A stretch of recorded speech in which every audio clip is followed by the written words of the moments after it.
Hello class. आज हम start कर रहे हैं सेटलमेंट ऑफ सपोर्ट्स। यदि कोई ट्रस्ट एक्सटर्नली डिटरमाइंड हो तो सेटलमेंट ऑफ सपोर्ट की वजह से कोई भी स्ट्रेस या फोर्स इंड्यूस नहीं होगा किसी मेंबर पर। और यदि एक्सटर्नली इनडिटरमिनेंट है तो मेंबर पे फोर्स इंड्यूस होंगे।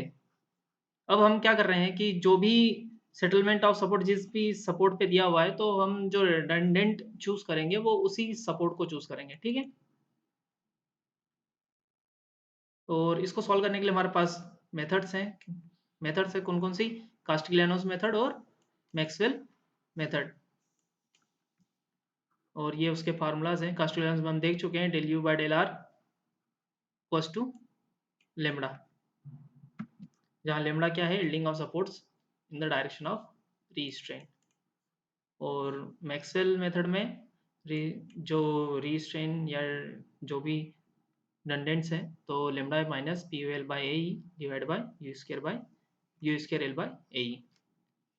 और जो भी हम यूनिट लोड अप्लाई करेंगे वो सपोर्ट सेटलमेंट की डायरेक्शन में करेंगे। और अगर आर पॉजिटिव आता है इसका मतलब ये होता है कि जो भी हमने डायरेक्शन यूनिट लोड की डायरेक्शन दी है वो उसी डायरेक्शन में, और अगर नेगेटिव आता है तो उसके अपोजिट डायरेक्शन में। तो अब हम एक न्यूमेरिकल प्रॉब्लम देखते हैं। Determine all reactions and bar forces produced by the applied load when support C settled by 12.7 mm and support B settles by 25.4 mm। और ये कुछ और डाटा दिए हुए हैं, ई की वैल्यूज दी हुई है और क्रॉस सेक्शन एरिया वैल्यूज दी हुई है। ई और ए पूरे मेंबर्स के लिए क्या है? कांस्टेंट है। ये एक स्ट्रक्चर दिया हुआ है, देयर इज अ स्ट्रक्चर, और इस पे एक हॉरिजॉन्टल फोर्स लग रहा है 3133.5 किलो न्यूटन। इसकी हाइट क्या है? 4.572। सम बिटवीन सपोर्ट्स लेंथ क्या है? 6.096। ठीक है। अब हम इसको सॉल्व करते हैं। तो इसके अंदर सबसे पहले हम कैलकुलेट करेंगे degree of indeterminacy. So D S equals to formula क्या है? m-2j plus are. तो इसको सॉल्व करेंगे तो क्या वैल्यू आएगी? इसमें मेंबर्स कितने हैं पहले देख लेते हैं। 1 2 3 4 5, 5 मेंबर हैं। 4 रिएक्शन होगी, 2 हिंज पर, एक रोलर पर और एक और रोलर पे। ठीक है। तो इसके लिए 4, और जॉइंट पर क्या है? जॉइंट कितने हैं? 1 2 3 और 4। तो हम सबसे पहले 2 सपोर्ट्स पे सेटलमेंट दिया, या तो आप बी को रिडंडेंट एज्यूम करो या फिर सी को। ठीक। तो मैं क्या कर रहा हूँ इसमें? सी को रिडंडेंट में एज्यूम कर रहा हूँ। ठीक है। और जैसे सी को एज्यूम करा रिडंडेंट, तो हमें सबसे पहले एक्सटर्नल फोर्स दिया हुआ है, तो इस एक्सटर्नल फोर्स की वजह से जो भी मेंबर पर फोर्स इंड्यूस्ड हो रहे हैं सबसे पहले हम वो कैलकुलेट करेंगे। तो हम पहले क्या करेंगे? सी पे जो सपोर्ट रिएक्शन है उसे हम पूरा सपोर्ट पूरा रिमूव कर रहे हैं, जो कि पहले केस में तो पूरा रिमूव कर दिया सपोर्ट। और अब ये 133.5। अब ये सपोर्ट सी रिमूव होने के बाद जैसे ये सी पर अगर पॉइंट लेंगे तो इसको बैलेंस करने के लिए हमारे पास कोई फोर्स नहीं है, और इसके भी बैलेंस करने के लिए हमारे पास कोई एडिशनल फोर्स नहीं है। So it will zero. और अगर ये जीरो जब जब पॉइंट बी पर है, दोनों वर्टिकल रिएक्शंस हैं, तो इसको भी बैलेंस करने के लिए कोई फोर्स नहीं होगा इस मेंबर को, तो ये भी जीरो मेंबर फोर्स होगा। तो सबसे पहले कैलकुलेट करते हैं हम रिएक्शंस कैलकुलेट कर लेते हैं। तो रिएक्शंस कैलकुलेट करने के लिए हम जानते हैं summation of all vertical forces equals to 0। कोई भी वर्टिकल फोर्सेज नहीं है, कोई भी एक्सटर्नल वर्टिकल फोर्स नहीं है इस फ्रेम पर या स्ट्रक्चर पर या ट्रस पर, तो क्या होगा? Equal to 0। Take moment about A, तो आर बी इंटू 6.096। इसका डायरेक्शन देख सकते हैं। आर बी से हमने अपवर्ड एज्यूम करा है, तो इट इज एंटी क्लॉकवाइज। और आर जो आर डी पर जो फोर्स लग रहा है 133.5 एक्सटर्नल लोड, वो कैसा एक्ट कर रहा है? क्लॉकवाइज। तो ये क्या हो जाएंगे? इक्वल टू के इस पार। ठीक है। तो आर बी वैल्यू कितनी आई? 100.125 इन द डायरेक्शन जो हमने एज्यूम करी हुई है। और आर ए क्या होगा? इसके अपोजिट। क्यों? क्योंकि R A plus R B equal to 0 है। और अब हम देखते हैं summation of all horizontal forces equal to 0। तो एच ए की वैल्यू कितनी आएगी? जो भी horizontal external horizontal force act हो रहा है फ्रेम पर तो या स्ट्रक्चर पर। ठीक है। तो कितना होगा? 133.5। ओके। और हम देख सकते हैं इसके अंदर एंगल्स क्या होंगे? थीटा, तो ये परपेंडिकुलर और ये बेस। 4.572 डिवाइड बाय 6.096, तो टेन थीटा इक्वल्स टू क्या हो जाएगा? 0.75, और जो कि किसके बराबर है? 3/4 के। तो साइन थीटा क्या हो जाएगा? 3/5, एंड कॉस थीटा क्या हो जाएगा? 4/5। और इसमें जीरो फोर्स मेंबर्स बता चुका हूँ मैं, तो ये जीरो फोर्स मेंबर्स। अब हम क्या कर रहे हैं? तो हम देखते हैं हम वही मेंबर्स लेंगे जिस पे 2 अननोन हो, तो हमारे डी से दोनों मेंबर्स कैलकुलेट हो सकते हैं। तो हम जॉइंट डी लिया जिसमें एक मेंबर डी बी है और एक मेंबर डी ए है, ठीक है। और डी ए हमने डी बी हमने इसे कंप्रेशन एज्यूम करा और डी ए को टेंशन, आप चाहो तो दोनों टेंशन या दोनों कंप्रेशन ले सकते हो, ठीक है। अब इसे रिजॉल्व करा तो डी ए को रिजॉल्व करने पे क्या होगा, P D A cos theta और परपेंडिकुलर डायरेक्शन क्या होगा, P D A sine theta. तो सबसे पहले हम लेते हैं assumption all horizontal forces equal to 0, तो P D A cos theta क्या हो जाएगा 133.5। इसको कैलकुलेट करोगे तो पी डी ए की वैल्यू कितनी आएगी 166.875 किलो न्यूटन टेंशन, हमने क्योंकि पी डी ए को टेंशन एज्यूम करा। और summation of all vertical forces equal to 0, तो पी डी बी क्या हो जाएगा, P D A sine theta के बराबर होगा। देख सकते हैं हम इस फ्री बॉडी डायग्राम में पी डी बी अपवर्ड है और पी डी ए डाउनवर्ड है, तो P D A sine theta equal होगा पी डी बी के। तो पी डी बी की वैल्यू कितनी आ जाएगी 100.125 किलो न्यूटन कंप्रेसिव, क्योंकि पी डी बी को हमने कंप्रेसिव माना है। अब ये मेंबर फोर्स डायग्राम हो गए। अब इसके बाद यूनिट लोड हम अप्लाई कर रहे हैं, ये हम यहाँ पर देख सकते हैं हमने फोर्स लगा रखे हैं, ये कैलकुलेट करने के बाद हमने इस पर इंडिकेट कर दिया। अब क्या करना है, यूनिट लोड जो हमने रिडंडेंट जिस सपोर्ट को माना हमने उससे रिमूव करके उसकी जगह अब यूनिट लोड लगाया और जो भी एक्सटर्नल लोड थे उसे रिमूव कर दिए।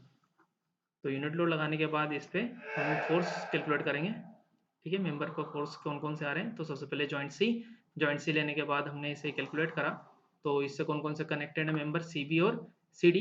तो सी बी को हमने कंप्रेसिव एज्यूम करा और सी डी को टेंशन, आप चाहो तो दोनों इसको टेंशन या कंप्रेशन जो भी ले सकते हो। Summation of all vertical forces equal to 0, summation of all horizontal forces equal to 0। दो इक्वेशन आएगी, सी डी को हम रिजॉल्व कर देंगे तो सी डी कैसा होगा, सी डी अपवर्ड डायरेक्शन में P C D sine theta, क्योंकि हमने इसे टेंशन लिया।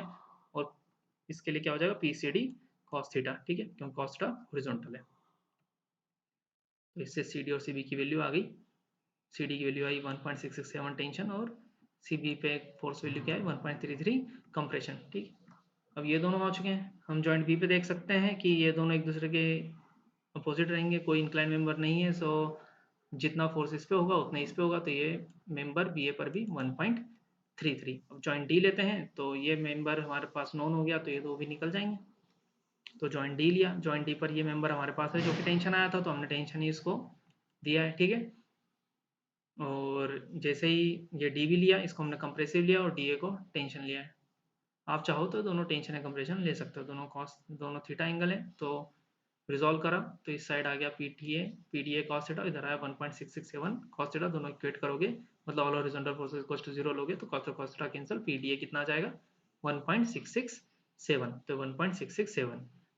अब इसको रिजॉल्व करा वर्टिकल डायरेक्शन में तो P D A sine theta और 1.667 साइन थीटा, तो 2 इंटू 1.667 साइन थीटा, तो साइन थीटा क्या है 3/5, तो क्या आएगा 2। पी डी बी की वैल्यू क्या है 2, और पी डी बी की वैल्यू 2 है। जॉइंट बी पे देखते हैं हम, तो इसको वर्टिकल कौन वो करेगा आर बी, तो आर बी की वैल्यू क्या हो जाएगी इक्वल टू 2, तो इक्वल टू टी 2।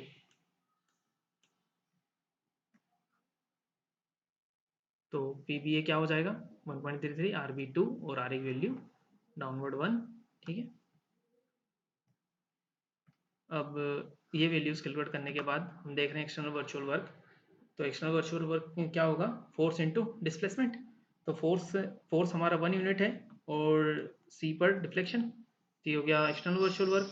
और बी पर हमारे पास वर्चुअल वर्क कितना, वो डिस्प्लेसमेंट कितना है 25.4 इंटू 10⁻³ और 2 का हमारा अपवर्ड, क्योंकि हम अगर डाउनवर्ड डायरेक्शन को पॉजिटिव ले रहे हैं तो अपवर्ड को हमें नेगेटिव लेना पड़ेगा, तो -2 इंटू डिस्प्लेसमेंट, ठीक है, क्योंकि आर बी की वैल्यू कितनी है 2। और इंटरनल वर्चुअल वर्क हम जानते हैं summation of you into delta L, तो डेल्टा एल की वैल्यू क्या होगी पी एल बाई ए, तो इक्वेशन क्या हो जाएगी P L by A. Calculate करा, अब ये हमारे पास मेंबर्स हैं, ये मेंबर्स हैं, ये इनकी लेंथ है, ये उस पर हमने कैलकुलेट करा यूनिट लोड की वजह से जो भी मेंबर फोर्सेस आ रहे हैं हमने कैलकुलेट कर चुके हैं। एक्सटर्नल लोड की वजह से जो मेंबर पे फोर्स आ रहे हैं वो हम कैलकुलेट कर चुके हैं, तो पी यू एल बाई ए ही निकालना है, ठीक है। तो पी यू एल बाई ए, तो पी यू और एल का मल्टीपल करना है, यू स्क्वायर एल में इसका स्क्वायर करके इस एल से मल्टीपल करना है, तो 3 स्क्वायर इंटू में 6.096, तो ये वैल्यू आ जाएगी। और इन सबका POL तो ये समीशन है, और यू स्क्वायर एल का ये समीशन है।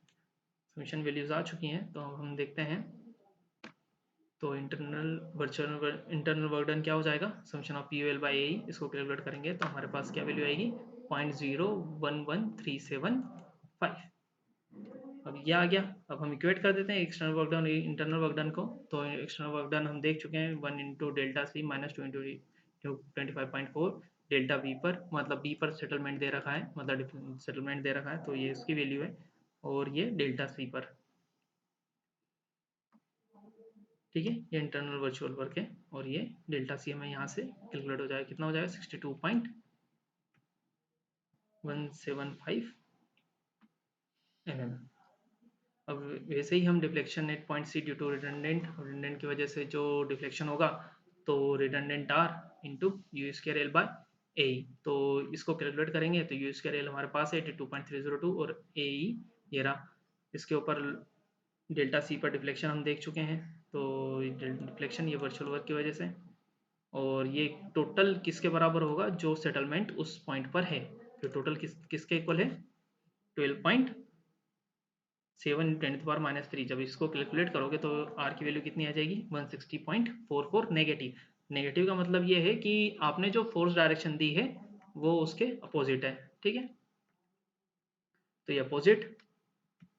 अब उसके बाद हम मेंबर फोर्स कैलकुलेट करेंगे। तो मेंबर फोर्स PUR, तो ये कैलकुलेट कर चुके हैं हम, P वैल्यू और U वैल्यू और R वैल्यू। तो जो भी मेंबर्स है तो P प्लस UR कर दो तो मेंबर फोर्स आ जाएगा। तो जैसे मेंबर फोर्स आ गए, तो मेंबर फोर्स ये लिखे, सबके मेंबर फोर्स हमने लिख दिए हैं। और RC हम निकाल चुके हैं, मतलब रिएक्शन एट C, और वो अपोजिट डायरेक्शन में था तो हमने इसे अपर डायरेक्शन दे दिया। और देख सकते हैं हम कि ये मेंबर और ये रिएक्शन एक दूसरे को इक्वेट करेंगे, तो RB इक्वल्स टू कितना हो जाएगा, 22.755। अब हम RA कैलकुलेट करेंगे, तो RA क्या हो जाएगा, इसका वर्टिकल कंपोनेंट, तो 100.578 साइन थीटा क्या हो जाएगा RA, तो 100.578 RA की वैल्यू हो गई। और HA इक्वल्स टू क्या होगा, इसका हॉरिजॉन्टल कंपोनेंट क्या होगा, 100.578 कॉस थीटा, और ये इस डायरेक्शन, इसका अपोजिट डायरेक्शन में है, तो 213.385 माइनस 100.578 कॉस थीटा, ये हो गया एच है। हम हाँ सर, अब हम निकाल चुके हैं रिएक्शंस, और ये हो गए मेंबर फोर्सेस। ओके, और यही पूछा था हमसे क्वेश्चन में, तो आपको समझ में आ गया होगा क्वेश्चन। Thank you.